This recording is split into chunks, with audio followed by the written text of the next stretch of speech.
आता बातमी आहे उद्धव यांच्या दौऱ्यासंदर्भात।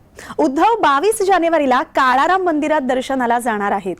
उद्धव यांच्या संदर्भात ही महत्त्वाची आणि मोठी बातमी आहे, कारण उद्धव हे 22 जानेवारीला काळाराम मंदिरात दर्शनासाठी जाणार आहेत आणि गोदातीरी ते आरती देखील करणार आहेत। राष्ट्रपतींना आरतीसाठी निमंत्रण देणार असल्याची माहितीही उद्धव यांनी दिलेली आहे।